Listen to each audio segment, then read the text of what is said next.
آپ سنیے، اعلان نبوت 40 سال کے بعد ہوا اور حضور کا پہلا نکاح پاک 25 سال کی عمر میں ہوا۔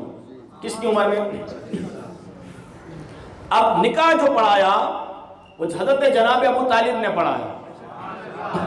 کس نے پڑھایا؟ میری پہلی ماں ام المومنین سیدہ پاک طیبہ طاہرہ خدیجۃ الکبریٰ رضی اللہ تعالیٰ عنہ سے کریم آقا کا جو پہلا نکاح پاک ہوا، حضور کی عمر 25 سال اور ام المومنین کی عمر پاک 40 برس۔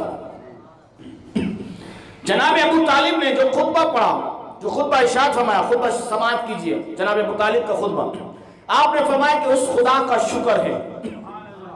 لفظوں پہ غور کرتے جائیے، لات منات عبور عزا بھی تھے۔ آپ نے یہ نہیں فرمایا کہ لات کا شکر ہے، منات کا شکر ہے، عزا کا شکر ہے۔ میں نے کیا کہا؟ بنی ہاشم پاک تھا، قبیلہ خاندان بنی ہاشم پاک تھا۔ حضرت جناب ابو طالب کا خطبہ، حضرت ابو طالب نے ام المومنین سیدہ پاک خدیجۃ الکبریٰ رضی اللہ تعالیٰ عنہ کے نکاح کے وقت جو خطبہ ارشاد فرمایا، آپ نے ارشاد فرمایا کہ اس خدا کا شکر ہے جس نے ہمیں اولاد ابراہیم نسل اسماعیل شاہ کے مات اور مزر کا درخت بنایا، حرم کا باشندہ بنایا، بیت اللہ کا خادم قرار دیا۔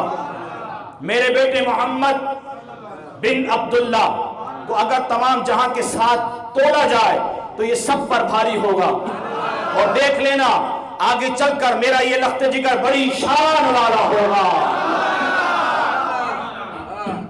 ابو طالب نے کیا دیکھا تھا؟ فرمایا کہ لوگوں سنو اللہ کا شکر کہ اللہ نے ہمیں اولاد ابراہیم نسل اسماعیل شاہ کے مات مزر کا درخت حرم کا باشندہ بیت اللہ کا خادم، اور سنو میرا یہ بیٹا محمد بن عبداللہ، فرمایا کہ اگر اس کو سارے جہاں کے ساتھ تولا جائے یہ سب پر بھاری ہوگا، اور دیکھنا میرا یہ لخت جگر، میرا یہ بیٹا یہ محمد عربی بڑی شان والا ہوگا۔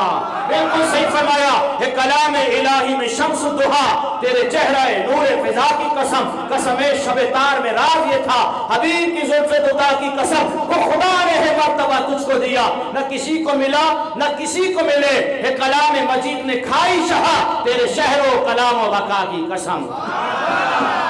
محمد ہمارے بڑی شان والے، خدا کی عظمتیں کیا ہے محمد مصطفیٰ جانے، مقام مصطفیٰ کیا ہے محمد کا خدا جانے۔